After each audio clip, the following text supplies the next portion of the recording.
During the pandemic, this ministry played a significant role in securing vaccines for this country and for the region. As things began opening up, the ministry refocused its efforts on expanding and intensifying the country's relations through bilateral and multilateral initiatives, and through seeking environments that are conducive to trade, tourism, and investment. The minister now recaps some of the ministry's proudest achievements. I offer best wishes of the season to all viewers of this broadcast. It is difficult in a short time frame to detail all the actions of the ministry and our 20 overseas missions across the globe. But let's begin by highlighting the actions of our embassies, high commissions, and consulates general, which all responded to mark the 60th anniversary of independence in a big way. The Ministry of Foreign and CARICOM Affairs achieved the illumination of 3 of the most notable landmarks in Toronto, namely the Niagara Falls, the Toronto Sign, and the CN Tower, all in the red, white, and black. We also achieved the flying of our national flag over Westminster Abbey in London for the very first time at such an occasion. Exhibitions were also held by our embassy in Beijing to specifically promote the history, culture, manufacturing, and services of our country. And our High Commission in South Africa treated the general public, South African officials, and diplomats to the sights, sounds, and tastes of Trinidad and Tobago. The Freedom Tower in Miami-Dade College was also lit in commemoration of our 60th anniversary of independence. Our missions in New York and Washington, D.C. also hosted a series of memorable events, in addition to those hosted by other missions, which spared no effort in marking this occasion magnificently yet frugally. Another very active pillar of our foreign policy this year was our outreach to important stakeholders, including the diaspora, in which yet again our missions led the charge, with outreach programs being conducted with increased regularity. Among the more notable ones were events held in Toronto, where our consulate hosted a major Trinbago festival in collaboration with Tourism Trinidad Limited and the Tobago Tourism Agency Limited as part of the Come Home campaign targeting our diaspora. In Washington, D.C., our embassy conducted numerous outreach activities to universities and colleges to promote Trinidad and Tobago, and our Consulate General in New York facilitated a wide range of encounters for Invest TT, which resulted in sharply increased interest from chambers of commerce and private business entities within the tri-state area, especially those involved in business process outsourcing and fintech.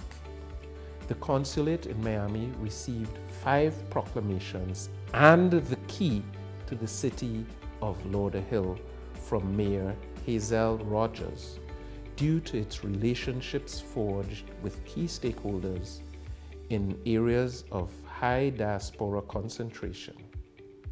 Our staff were instrumental as well in reconstituting the Miami Caribbean Chamber of Commerce.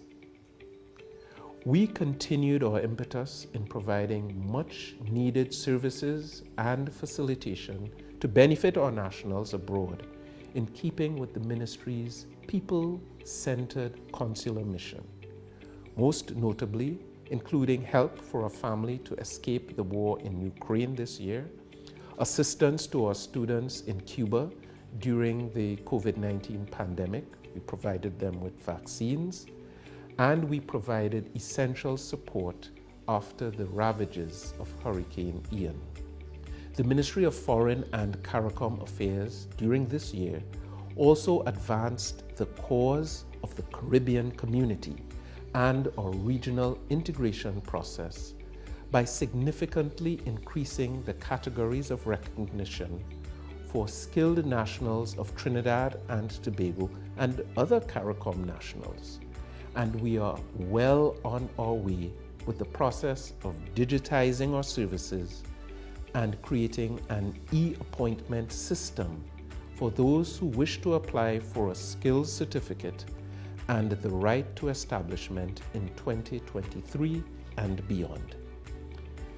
An essential goal of the Ministry of Foreign and CARICOM Affairs is to ensure the election of nationals of this country to important international bodies, to give our country an opportunity to influence activities and decision-making with sensitivity to the needs of our nation. To this end, the Ministry at headquarters, in conjunction with the Trinidad and Tobago Permanent Representative to the United Nations, secured the re-election of Professor Rhoda Reddock, an eminent scholar in the field of gender studies, to the Committee on the Elimination of Discrimination Against Women, CEDAW, for the period 2023 to 2026. This important committee monitors progress made by member states in the implementation of the Convention on the Treatment of Women, a critically important subject for Trinidad and Tobago. Trinidad and Tobago has taken on leadership roles in the Organization of African, Caribbean, and Pacific States, with myself as President of the Ministerial Council and our Ambassador to Belgium as Chair of the Committee of Ambassadors. The Ministry of Foreign and CARICOM Affairs also played an essential and key role in the state visit of the President of the Cooperative Republic of Guyana to Trinidad and Tobago and the official visit to this country of the Prime Minister of Jamaica during this year. I take this opportunity to thank all our hard-working staff for their sincere efforts and to wish everyone a Happy New Year and God's blessings to you and your families. In 2022, the Ministry of Agriculture, Land and Fisheries implemented various projects, creating and enabling an environment for increased food production and transforming the agricultural sector through innovation and investment, the most notable of which was the resounding success of the Agri-Investment Forum and Expo. This short video gives us some insight into the ministry's work over the past year. The Ministry of Agriculture, Land and Fisheries, the MALF, remains committed to advancing the sector's infrastructure with emphasis on youth in agriculture, institutional strengthening, access to grants for agricultural development, and adoption of technology and innovation. Through the implementation of various programs and projects aimed at increasing food production and improving livelihoods of all its stakeholders. Here are some of our key initiatives. Agri-Investment and Expo. The government, through the Ministry of Agriculture, Land and Fisheries, hosted the Trinidad and Tobago Agri-Investment Forum and Expo 2 from August 19th to the 21st, 2022. The undertaking, which featured 300 exhibitors and attracted some 30,000 patrons, was designed to stimulate conversations among key stakeholders such as policymakers, potential foreign and local investors, farmers and distributors, to apply investments and achieve the vision of reducing the food import bill by 25% by 2025 in the CARICOM region. Carenage Fish Fry Facility, commissioned by the Prime Minister, Dr. the Honorable Keith Rowley on Friday, 1st July 2022, the Carenage Fish Fry Facility was executed by the Urban Development Corporation of Trinidad and Tobago Limited, UDCOT. Agricultural Incentive Program. In fiscal 2022, the payment of incentives through the Ministry's Agricultural Incentive Program, or AIP, Fisheries Incentive Program, and Forestry Incentive Program to support the development of various subsectors amounted to 18,753,900 $1,919. Agro Incentive Grant and Youth Fast Track Agro Incentive Grant. In 2022, a total of 59 agro incentive grants were awarded to the tune of $5,723,543. Added to this was a specialized grant geared towards encouraging the involvement of youth in the sector, which witnessed a total of 26 grants valued at over $2 million being distributed to young farmers in both Trinidad and Tobago as part of the first cohort of the Youth Fast Track Agricultural Finance Support Program, executed in collaboration with the Ministry of Youth Development and National Service. Improved infrastructure, roadworks. The MALF continues to rehabilitate and improve agricultural access roads to allow for easy access to farmers' plots and ensure produce is not damaged during the transportation of harvests. To this end, funding has been accessed under the Agricultural Stimulus Package for extensive roadworks, which have been categorized into 5 phases and are currently at varying stages of development. Disaster assistance and flood control. In an attempt to provide some relief to farmers and fisherfolks in restarting their activities in the shortest possible time following a natural disaster, the Ministry has, in fiscal 2022, under its Disaster Assistance Program, allocated payments to the tune of $2,485,511. Fishing facilities. In fiscal 2022, the payment for works undertaken at the Icacus, Mondiablo and Erin fishing facilities was completed at a cost of $560,072, and contracts have been tendered for the rehabilitation of the Claxton Bay and Maracas fishing facilities. Farmers training, extension and outreach. Pursuant to its role of disseminating knowledge, technologies and agricultural information in 2022, the Ministry's Extension, Training and Information Services Division hosted 122 online training courses on crop production, livestock management, basic skills and agribusiness management. A total of 16,975 persons registered, with participation by 8,403 persons. Trade facilitation. In May of 2022, the Ministry of Agriculture, Land and Fisheries was privileged to be part of the Trinidad and Tobago Trade and Business Information Portal, which facilitates and supports the increase in the insurance of certificates and avoids delays and disruptions in the trade of fresh agricultural produce. The plant import permit process is now fully automated, 100% online, and issued via TT BizLink. Provision of planning material. For 2022, 160,321 nursery plants and 2,810 kilograms of vegetable seeds were sold to the farming community and the public.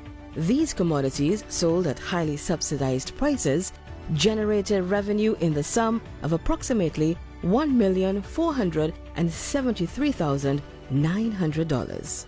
Farmer registration. In fiscal 2022, 2,276 farmers were approved for registration as new farmers or for renewal of existing cards. Soon, members of the public will be able to commence this registration process online before visiting the county offices and will be able to upload their supporting documents and choose their appointment dates. The MALF's Trinbago website launch. In keeping with the government's thrust for the public service to digitize and to improve on the efficiency and quality of service delivery to stakeholders, the Ministry of Agriculture, Land and Fisheries launched the Grow Trinbago website on August 3, 2022. The website allows for easier access to plants and agricultural materials for farmers and the general public, and offers a range of information on planting and aftercare guides for the successful cultivation of plants and seeds. Public and private partnerships. Aripo Livestock Limited and Central Farms Limited. In fiscal 2022, the Ministry's successful public-private partnerships, or PPPs, have continued to enhance production in key subsectors. The Oripo Livestock Limited, or OL, for instance, has made significant investment in 2022 with the importation of 52 Jersey cows in November 2021, resulting in an increased milk production of approximately 400 to 500 litres a day, of which Nestle has been receiving 300 to 350 litres a day. The country's poultry sector has benefited tremendously from the Ministry's PPP with the Central Farms Limited, or CFL, which has made considerable investments through the establishment of a state-of-the-art hatchery with a capacity of hatching some 5,000 eggs per annum. Priorities for fiscal 2023. In keeping with the Ministry's drive to address the needs of farmers, 2 priority areas were included in the development program for fiscal 2023: predial larceny and surveillance and control of pernicious pests and diseases. Predial larceny continues to be a major issue plaguing the farming population as it directly impacts their ability to earn an income and also discourages expanding production. The Ministry seeks to address this issue by revitalizing the Predial Larceny Squad, or the PLS, by ensuring the unit is fully staffed and equipped to enhance its efficiency. The control of pernicious pests and diseases is crucial for the preservation of the ecological environment of the agricultural sector. The dramatic rise in the population and distribution of several pernicious pests has the potential of destroying the agricultural sector of the country if an environmentally sustainable management strategy is not developed and implemented. Therefore, the Ministry seeks to identify those pests and diseases with the potential to cripple the agricultural sector and implement methods of control to ensure that the farming population is not negatively affected. The Ministry of National Security continues to engage its partners to develop solutions which strengthen our homeland and improve security for the people of Trinidad and Tobago. Let's hear more now from Minister Hines. The Ministry of National Security carries out its mission as we operate within our general areas of responsibility. These are the maintenance of law and order, public safety and defense against aggression, management of disaster preparedness and relief, and the monitoring and control of the flow of persons into and out of the country. Over the past year, the Ministry has set out to integrate government, civil society, and our international partners to develop more focused and innovative solutions to traditional and emerging and challenging national security issues. Trinidad and Tobago, and as well the wider Caribbean region, has been experiencing a surge in serious crime and violence, largely driven by the trafficking and prevalence of illegal firearms. The number of illegal firearms in circulation estimated at about 12,000. The type of firearms and ammunition, the frequency with which acts of armed violence are committed against our citizenry, the gang culture which is fueling this threat, and the actual trade in firearms are just some of the factors which threaten the safety and security of our country. At the forefront of this fight against crime and violence stands the Trinidad and Tobago Police Service, supported of course by the Trinidad and Tobago Defense Force and all the other agencies of national security. As the Trinidad and Tobago Police Service continue in its fight against crime, these successes include the reopening of police stations in Moriah, St. Mary's and Barataria in response to the calls and cries of the citizens in those areas. The rebranding of the Traffic and Highway Patrol Unit into an effective policing, traffic and crime detection unit on account of specialized training and preparation. An ongoing joint interagency firearm retrieval initiative designed only to take weapons out of the hands of criminals and secure them in the hands of law enforcement. This has led to the seizure of over 600 firearms, which includes over 130 assault rifles and submachine guns of military grade. In the area of border security and management, the Ministry of National Security continues to collaborate in strong bilateral arrangements with international and regional partners to access and implement best practice approaches in these regards. Some of these include our signing on to 2 international border protection systems, namely AirCop and SeaCop. Improving the training and capacity of the officers attached to the Coastal and Riverine Patrol Unit of the Trinidad and Tobago Police Service. Our 360 radar system is fully operational. Engagement and securing of the presence of the United States' Bureau of Alcohol, Tobacco and Firearms team in our fight against the illicit trafficking in firearms. We have continued our ongoing engagement with the Bureau of Western Hemisphere Affairs on police reform, forensic investigations, white-collar criminal investigations, and the strengthening of the criminal justice system. We have continued the digitization of all of the platforms of the Ministry of National Security. In particular, we have made some significant advancement of the process towards the movement from the machine-readable passport to an e-passport system. The establishment and the launch of the National Drug Plan and Policy was also achieved.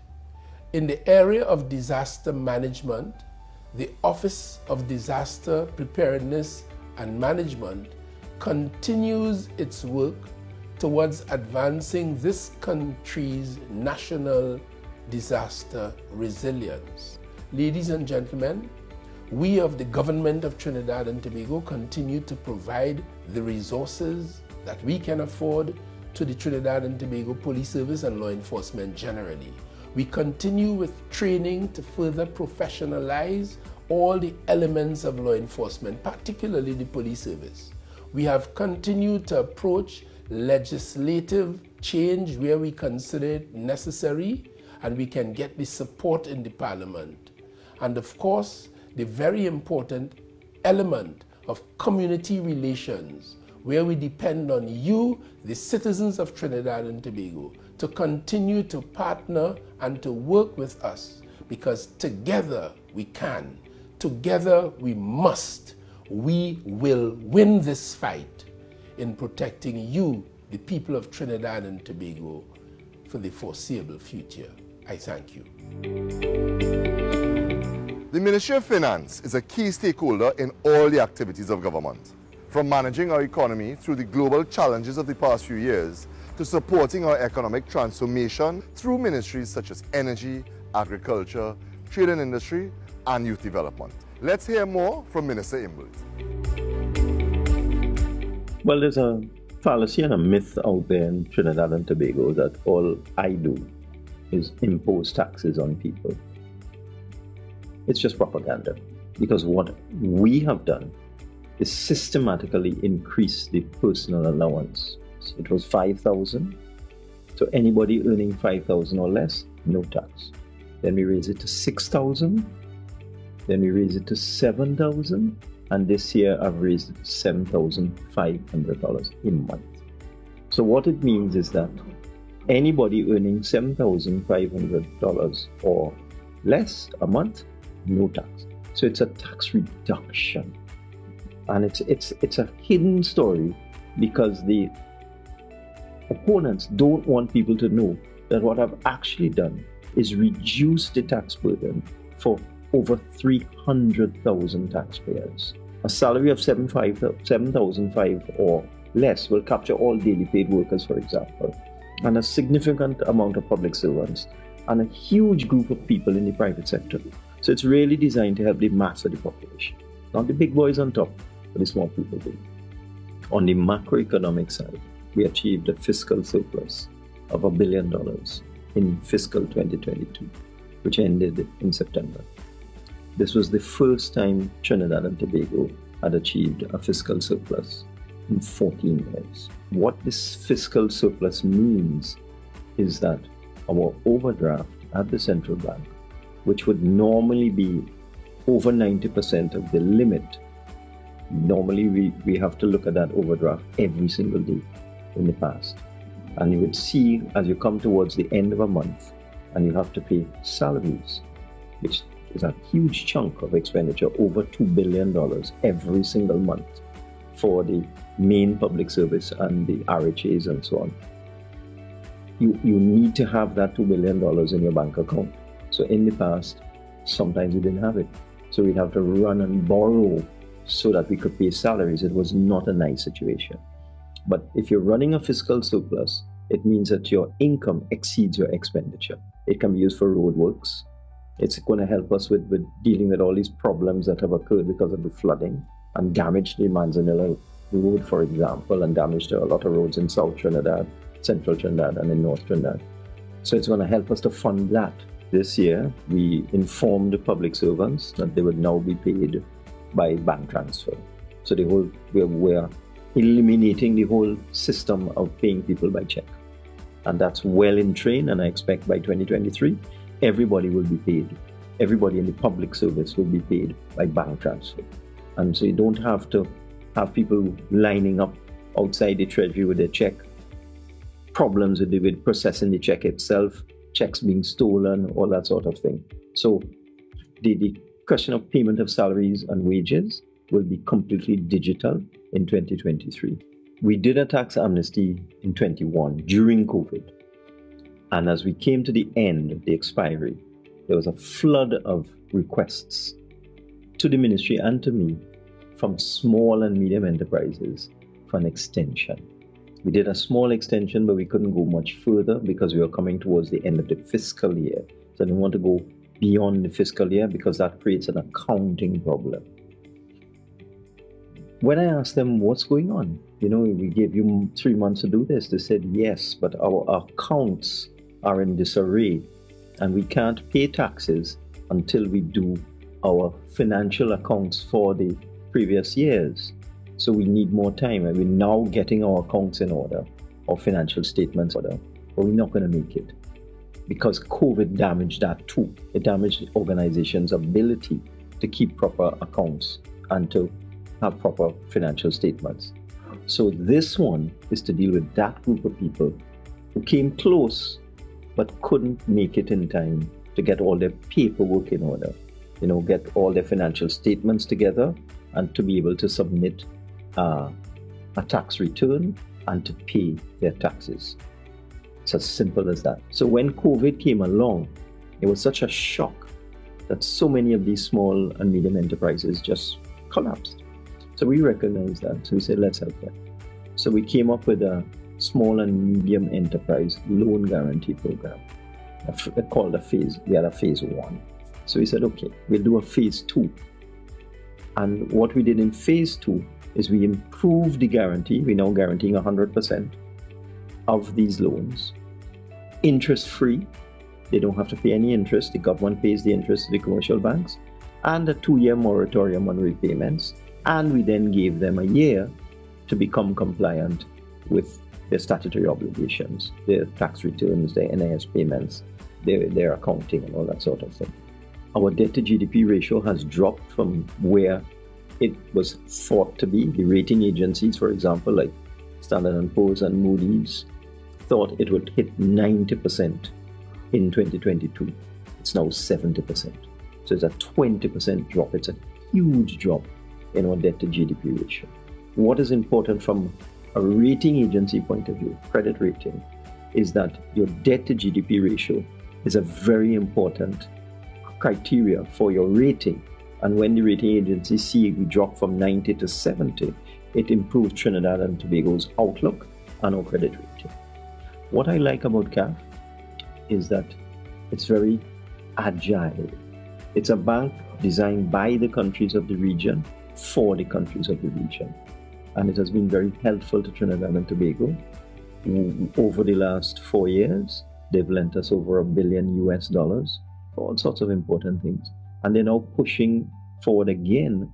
They're helping us with technical assistance, expert advice on almost everything, on infrastructure, how to deal with drainage problem, on road construction, on education, on making Spanish our second language and all that sort of thing. CAF has been a great boost to Trinidad and Tobago.